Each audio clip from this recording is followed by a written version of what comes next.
selalu memulai dengan menelusuri dulu, ya kan, makna dari kata ini apa. Nah, karena pembahasan kita sholat, kita telusuri dulu makna dasar dari sholat ini apa. Oke, yang mana kalau di Quran terjemahan kita nggak akan nemu gitu. Oke, sekarang sholat ya itu berasal dari vokal dasar sholawa. Oke, vokal dasarnya sholawa atau sholaya. Ya, kok bisa berganti gitu? Oh iya, dalam bahasa Arab tuh kaidahnya ya alif wawu ya itu bisa berganti-ganti. Ya, sesuai dengan tempatnya gitu. Ya, bisa berganti-ganti gitu. Nah, sama seperti sholatun. Sholat itu kan bahasa Arabnya atau tulisannya sholatun. Shod, lam, alif, ta. Lamnya panjang. Sholatun. Nah, sholatun itu bukan bentuk asli. Kata bentuk aslinya itu solwatun. Dari solawa gitu. Solwatun. Nah, wow, karena beberapa sebab gitu ya. Mungkin gak enak juga diucapkan, maka diganti menjadi sholatun. Jadi wawunya itu diganti menjadi alif. Ya, sholatun. Jadi lamnya panjang. Asalnya apa? Solwatun tadi. Ya, vokal dasarnya solawa atau solaya. Oke. Nah, kata solawa atau solaya ini ya, teman-teman dapat temukan di surat Al-Lahab ayat 3. Ya, surat Al-Lahab ayat 3. Loh, itu mengandung makna sholat juga. Iya, mempunyai relevansi dengan makna sholat. Ya. Apa ayatnya? Sayasla naron dzata lahab. Nah, di situ kan ada kata-kata yasla, solaya. Oke. Apa artinya yasla? Kalau di terjemahan Kemenak mungkin diartikan masuk. Ya, masuk. Loh, kok masuk? Masuk kan bahasa Arabnya ya dahulu gitu. Lah makanya bahasa Arab tuh nggak kenal sinonim. Dicari dong, yasla ini artinya apa gitu kan. Nah, solaya ya atau solawa ini makna dasarnya adalah terhubung, terkoneksi. Itu makna dasar dari solawa atau solaya. Ya, solawa atau solaya ini vokal dasar dari kata-kata solat. Ya, kata dasarnya dapat kita lihat di surat Al-Lahab Al-Masad ayat 3. Sayasla naron dzata lahab. Artinya Abu Lahab itu akan terhubung solaya yasla dengan api. Ya, dia akan dijebloskan ke dalam api. Ya, akan terkena api badannya. Ya, seperti itu. Karena akan dihukum gitu. Nah, itu kata-kata yasla. Yasla ini sama vokal dasarnya dengan kata solat. Ya, benar nggak? Istri saya ini ngerti bahasa Arab juga, mana mic-nya. Biar konfirmasi gitu loh. Kadang-kadang orang nggak percaya. Istri saya ini lulusan Gontor Mumtazah nomor 1. Jadi tidak diragukan. Ya, walaupun sektoral gitu. Nggak secara umum. Tapi Mumtazah nomor 1. Istri saya ini ngerti bahasa Arab. Pasang mic-nya ya. Nah, itu yasla. Yasla juga kita bisa lihat di surat Al-Lail. Ya. Surat Al-Lail. Surat Al-Lail ayat 15. Ya. Fa'anzartukum naron taladzo, kata Allah. Aku memperingatkan kamu dengan api yang talazo, yang membara-bara lah ya. La yaslaha. Nah, yasla di situ benar nggak yang? Makna dasarnya dari solaya. Benar ya? Benar kan? La yaslaha. Ya kan, artinya api yang Allah siapkan itu nggak akan masuk situ atau tidak akan bersentuhan dengan api itu kecuali yang asko. Ya kan, apa itu asko? Ya, orang yang sengsara, yang celaka gitu. Ya kan? Nah, ini vokal dasar dari kata sholat juga. Jadi sholat, vokal dasar sholawa atau sholaya ini maknanya terhubung. Ya kan? Nah, teman-teman mengenal istilah silaturrahim. Ya, walaupun silaturrahim, silah, kata-kata silah, walaupun kata-kata silah ini berbeda sedikit dengan sholat, ya beda. Kalau silaturrahim, silah itu vokal dasarnya wasola. Ya tetapi dalam bahasa Arab, yang namanya sola ini hubungannya sama koneksi, sama keterhubungan. Ya, makanya wasola sampai artinya gitu kan. Solawa artinya terhubung. Wasola itu artinya sampai. Silaturahim itu artinya kasih sayangnya nyampe gitu, ya kan? Dengan kita misalkan menjalin hubungan dengan orang, nah itu rahim kita atau kasih sayang kita nyampe kepada dia gitu. Itu silah. Ya. Jadi sholat, ya vokal dasar sholawa itu mempunyai makna dasar terkoneksi atau terhubung. Ya, itu dulu tuh. Teman-teman pahami benar-benar. Ya, sholat artinya terhubung, ya. Yasla artinya terhubung, terkoneksi. Oke, seperti itu. Nah, kemudian kata-kata terhubung ini ya kita letakkan di setiap makna sholat dalam Al-Qur'an. Ya. Contohnya di surat Al-Ahzab ayat 43. Ini dalam pembahasan kali ini saya juga akan menjelaskan dengan logis apa itu sholawat. Karena pada dasarnya sholawat dengan sholat itu sama. Bener nggak? Bener ya? Bener ya? Dia bedanya apa ya? Sholat sama sholawat. Ya beda jamak sama mufrad aja. Betul nggak? Oh iya. Bedanya tunggal sama jamak aja, sholat sama sholawat tuh. Sholat itu tunggal, sholawat itu jamak. Bener ya? Ya iya. Nah nanti kita akan jelaskan, ya kan? Sholat sama sholawat Rasul ini apa hubungannya gitu kan. Nah teman-teman boleh buka surat Al-Ahzab ayat 43. Ya, saya kan udah kasih tahu tadi, sholawat artinya adalah terkoneksi, terhubung ya. Nah sekarang buka Al-Ahzab ayat 43. Oke, saya bacakan ayatnya. Huwaladzi yusolli alaikum. Ayo. Dialah Allah yang yusolli alaikum. Apa artinya? Dialah Allah yang terkoneksi dengan manusia, yang ingin membangun koneksi dengan manusia, betul ya? Jadi Allah itu kalau nggak ngomong nggak tahu loh manusia. Allah itu harus ngomong bahwasanya dirinya eksis, ya. Kemudian aku akan memberikan petunjuk. Jadi Allah itu pengen terhubung dengan manusia. Nah itulah makna dari huwaladzi yusolli alaikum. Ya kalau dalam bahasa hari-hari, dialah Allah yang bersolawat kepadamu itu. Ya artinya apa? Ya maknanya tadi loh, makna di kamus tuh. Ini nggak ngarang nih. Makna itu ada di kamus. Ya, kesepakatan konsensus dalam kaidah bahasa Arab tuh itu maknanya. Oke. Huwaladzi yusolli alaikum. Allah lah yang ingin membangun koneksi dengan kalian, terhubung, dan para malaikatnya, melalui para malaikatnya, liyukhrijakum minaz zulumat ilan nur, agar mengeluarkanmu dari kegelapan menuju cahaya. Jadi tujuan Allah, aku mau terkoneksi sama kamu, sini tak kasih tahu gitu. Untuk apa Allah ngasih tahu kita? Untuk apa Allah terkoneksi dengan kita? Agar kita nih hidup nggak bodoh-bodoh amat gitu. Ya, agar mengeluarkan manusia dari kegelapan menuju cahaya. Ya, makanya Allah terkoneksi sama manusia. Dengan apa koneksinya? Ya melalui perantara. Siapa perantaranya? Ya malaikat, ya Rasul, Nabi, itu perantara Allah gitu. Ya. Seperti pas pampres, presiden ingin menghubungi gubernur Kalimantan Barat misalkan, ya kan, melalui siapa? Melalui pas pampres. Ya nggak tahu ya, pas pampres bukan. Intinya itulah, melalui siapanya gitu, utusannya gitu. Nah ini presiden yusolli ala gubernur Jawa Barat, Kalimantan Barat.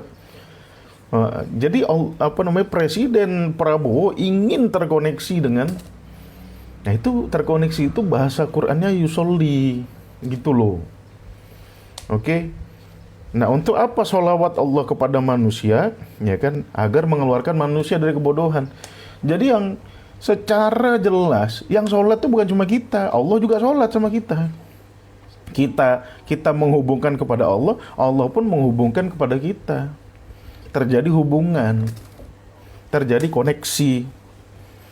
Ya kan? Nah, itu untuk menjelaskan kata-kata ini loh yang diterjemahan. Coba teman-teman lihat terjemahan apa tuh diartikannya. Aneh-aneh pasti itu.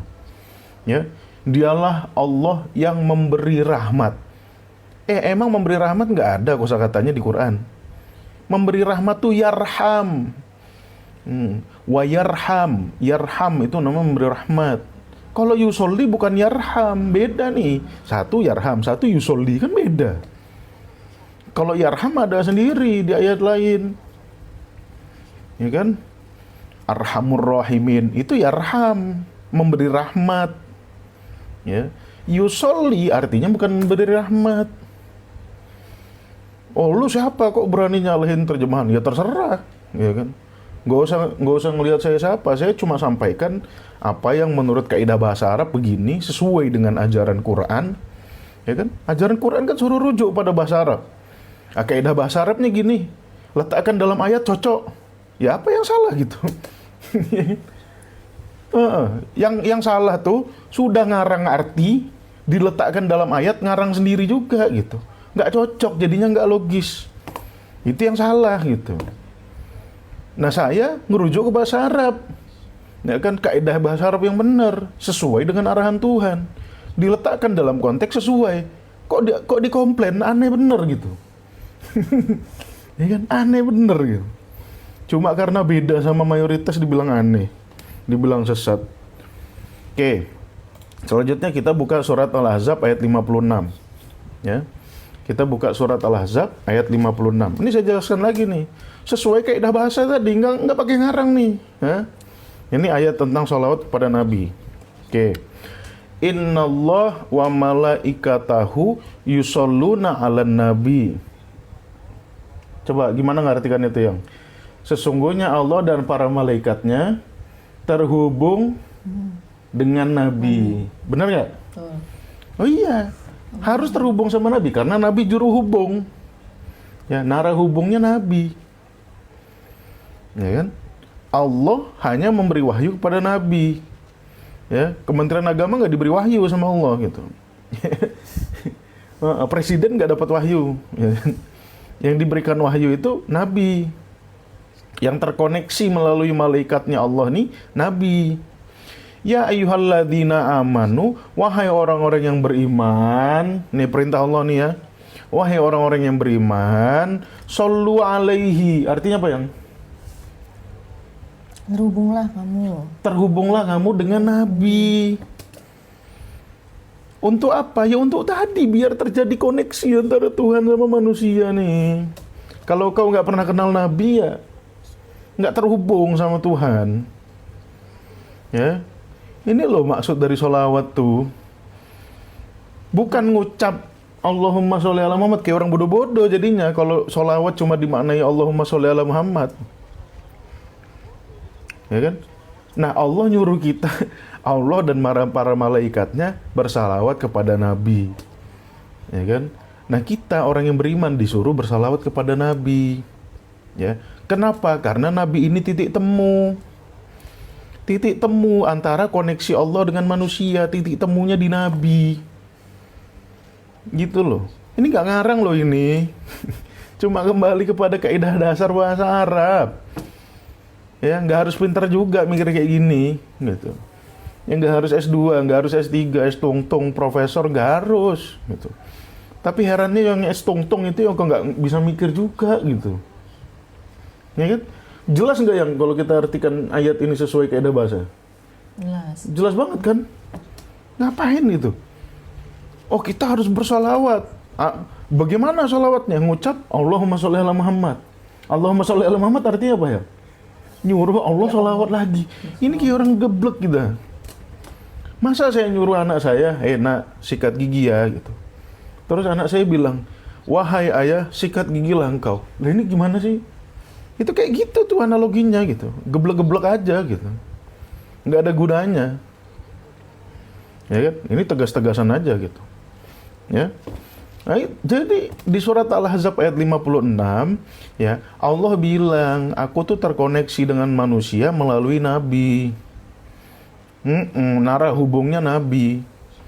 Ya, makanya wahai manusia, wahai orang-orang yang beriman, kau koneksikan sama nabi, terhubung sama nabi. Implementasinya gimana? Ya kalau yang masih sezaman sama nabi, ya kunjungi nabi, cium tangan sono sama nabi. Ya tanya Tuhan ngomong apa gitu. Tanya wahyunya tuh apa aja gitu. Tanya sama nabi. Ya kan? Makanya kan banyak orang nanya sama nabi tuh. Betul ya? Contohnya apa? Yas'alunaka anil mahid. Orang-orang bertanya kepadamu tentang orang haid itu gimana. Ini kan salah satu bentuk sholawat gitu. Salah satu bentuk terhubung. Orang nanya sama nabi, ya kan, kemudian wahyu turun. Yas'alunaka anis sa'ah. Mereka bertanya padamu tentang hari kehancuran. Wahyu turun. Yang tahu cuma Allah gitu kan. Lah kita ngarang, nabi dibilang tahu semua gitu. Ya Tuhan bilang yang tahu cuma Allah, kita ngarang, bilangnya nabi tahu semua. Ya kan? Nah, kata-kata yas'alunaka ini kan orang nanya sama nabi. Jadi nabi itu jadi intersection point. Ya. Poin pertemuan koneksi antara Allah dengan manusia. Ya. Nah, kita yang nggak ketemu sama nabi, ya udah, terhubunglah melalui warisan nabi. Apa warisan nabi? Kitabullah dan sunnah. Itu warisan nabi. Sunnah bukan hadis. Sunnah nggak sama hadis. Saya pernah nanya sama kawan saya tuh, ya, apa bedanya sunnah sama hadis? Loh sama gitu. Lah terus orang sholat sunnah, sholat 2 rakaat sebelum zuhur tuh namanya sholat sunnah apa sholat hadis? Ya kan aneh kalau dibilang sama, blow on banget sih gitu. Ya kan beda dong, sunnah sama hadis beda, gimana sih? Ya, kalau dibilang sama, lah orang sholat 2 rakaat sebelum subuh tuh namanya sholat apa? Sholat sunnah apa sholat hadis? Gimana sih? Ngomong sama orang berilmu tuh kayak nggak berilmu. Ya, ini surat Al-Ahzab ayat 56. Ya, ada juga surat At-Taubah ayat 103. Ya, ini saya jelaskan makna-makna kata sholat di Quran nih. Surat At-Taubah ayat 103. Ini ayat tentang zakat. Ya. Khud min amwalihim sodako. Ambillah dari harta mereka sodako. Ya, ambil. Itu bentuk sholat itu. Customer Service Relationship CSR itu namanya sholat itu. Inna sholataka sakanun lahum. Koneksimu dengan para amil akan mendatangkan ketenangan buat mereka. Jadi nggak cuma diambil hartanya doang gitu. Akan tetapi bangun koneksi, bantu mereka. Muhsinin sama Nabi itu dimuliakan. Zaman khalifah itu dimuliakan, bahkan muhsinin itu difasilitasi. Ya, minum dulu. Difasilitasi muhsinin itu dulu. Ya lihat aja sejarahnya. Ya. Nah ini At-Taubah 103, sholli alaihim. Ya bukan artinya doakan para muzaki. Terkoneksi sama muzaki, bangun hubungan. Ya inna sholataka sakanun lahum. Ya hubunganmu dengan para muzaki ini membawa ketenangan bagi muzaki. Ya karena zakat tuh berat loh. Iya kalau hartanya nggak seberapa, kalau hartanya triliunan, ayo berapa zakatnya? Kan? Harta yang harus dizakati adalah 1 triliun. Berapa tuh 2,5% itu? Ya kan? Udah berapa miliar, deg-degan orang tuh mesti. Ya kan? Seperti itu. Nah kata-kata sholli juga ada di surat Al-Kautsar. Ini saya jelasin aja semuanya nih biar pada kebuka pikirannya nih. Ya. Surat Al-Kautsar. Inna a'toinakal kautsar. Aku telah memberikanmu nikmat yang banyak. Kautsar itu banyak pemberian. Ya dari kata-kata katsir. Bukan telaga Kautsar. Apa-apa kok. Kof artinya gunung Kof. Kautsar artinya telaga Kautsar. Ini cara-cara memaknai kayak gini ini dari mana ini? Ya. Nah, habis itu kan fasholli li rabbika wanhar. Sholli. Jadi ayat ini tuh ceritanya gini. Anaknya Nabi Muhammad yang namanya Ibrahim tuh baru meninggal. Oke, baru meninggal. Itu anak laki-laki terakhir, ya. Satu-satunya ketika itu gitu, satu-satunya ketika itu dan meninggal. Orang-orang yang nggak suka sama Nabi Muhammad semuanya ngejek Nabi. Hartanya sodako, sodako kemarin saya udah jelasin. Sodako itu ya infak yang ukurannya sudah ditetapkan, ditentukan sama Allah berapa. Ya. Tutohiruhum wa tuzakihim biha wa sholli alaihim. Sholli itu artinya ya terkoneksi sama muzaki-muzaki itu gitu. Nah, sholli di sini sama, mohon maaf ya, dengan segala hormat, sama kemenak diartikan doa. Berdoalah untuk mereka. Ya kan? Nah, akibatnya apa? Akibatnya Oten ketika melihat Al-Ahzab 56 tadi, ya dia bilang Allah dan malaikatnya aja berdoa sama Nabi Muhammad. Ya kan? Karena ngartikan ini loh. Betul ya? Karena ngartikan ini loh, At-Taubah 103, sholli diartiin doa. Oten nuduh, oh surat Al-Ahzab ayat 56 berarti artinya Allah dan para malaikatnya berdoa kepada Nabi Muhammad. Ini kan geblek gitu. Salah siapa? Salah Oten? Enggak, salah salah no. Ya, Oten saya nggak salahin, oke. Mereka kan membangun premis atas dasar premis yang kita susun. Ya, nah ini coba wasolli alaihim, bersolawatlah kepada mereka. Oh ini solawat ini kan nggak mungkin seperti solawat Nabi. Akhirnya ngarang. Oh solawat di sini artinya doa. Ini jelas ngarang gitu. Wasolli alaihim tuh koneksi, terkoneksi sama orang muzaki. Apa tuh kalau namanya? Customer service, CSR. Relationship. 153. Apa ayatnya? Ya ayyuhalladzina amanusta'inu bisobri wasolah. Wahai orang-orang yang beriman, ya minta tolonglah kau dengan sabar dan sholat. Oke, ini loh, ya Tuhan suruh kita minta tolong ketika sholat, ya dengan sabar dan sholat. Ya, innallaha ma'as-sabirin. Allah bersama orang-orang yang sabar. Apa itu sabar? Sabar itu artinya bertahan sambil melawan. Tetap bertahan, itu namanya sabar.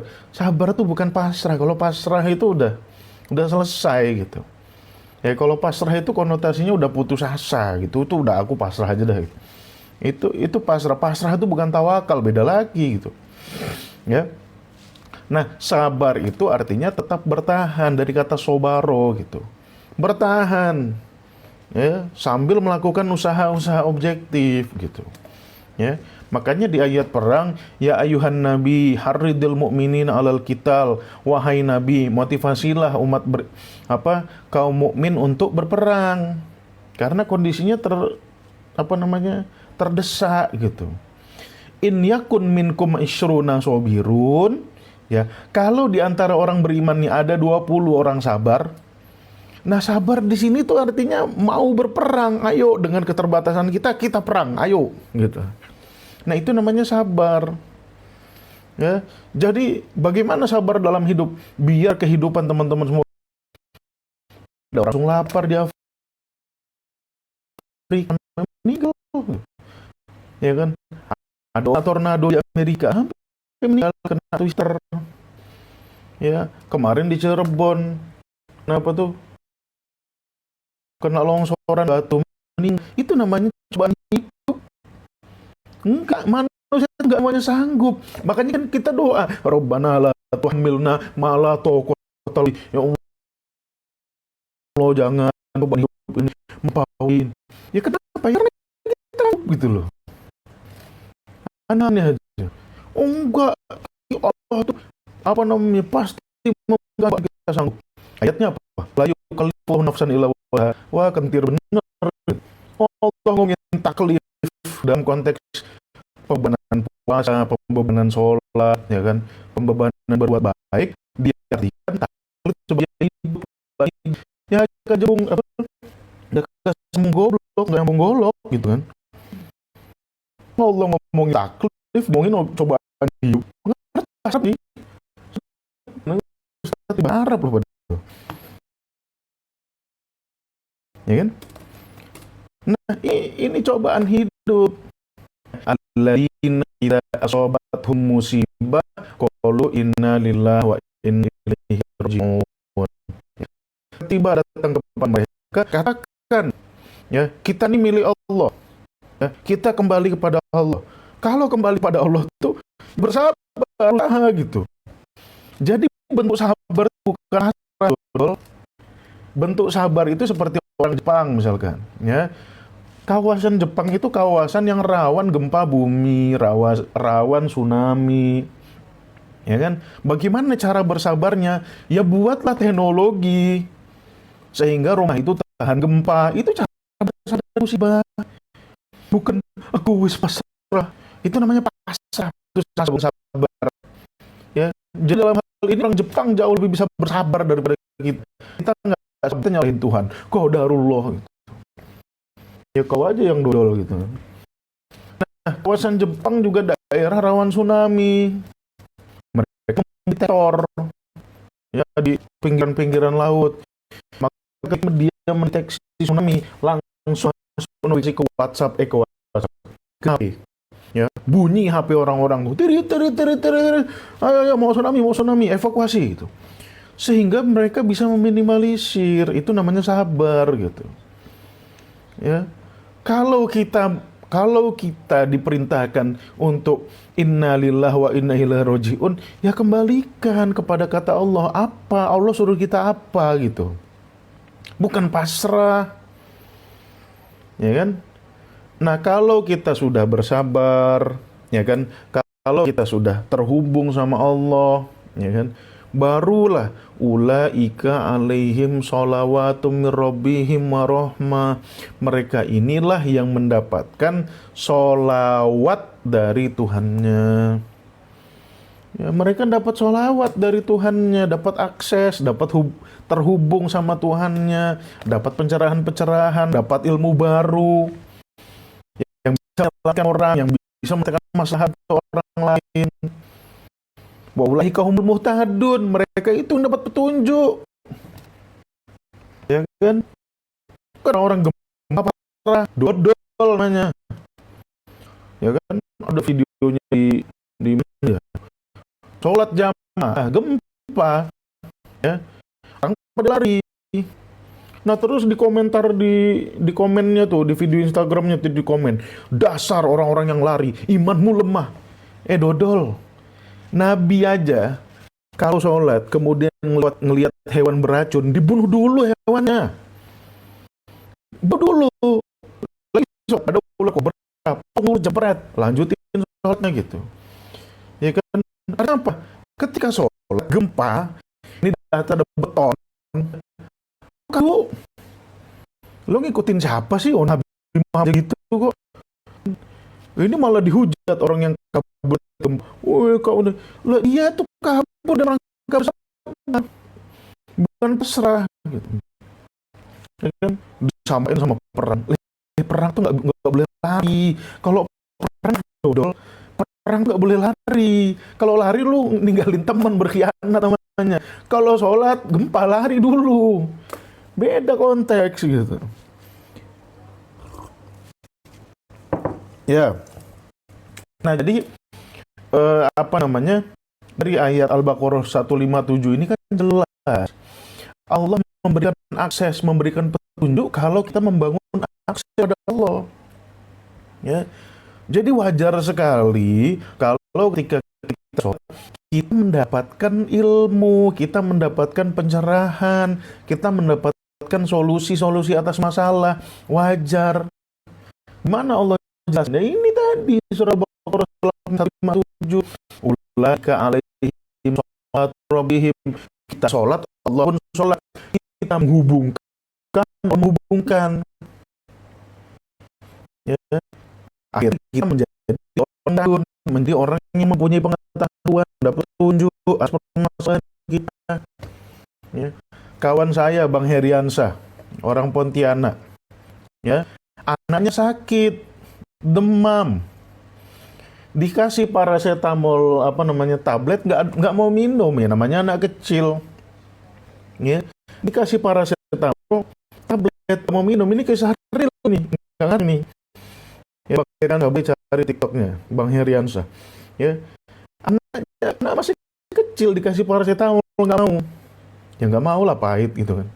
Akhirnya beliau sholat asar, ya, sholat asar nih bawa masalah nih, anaknya demam tapi nggak mau minum paracetamol, bawa masalah nih, kepikiran masalah nih dalam sholat, ya.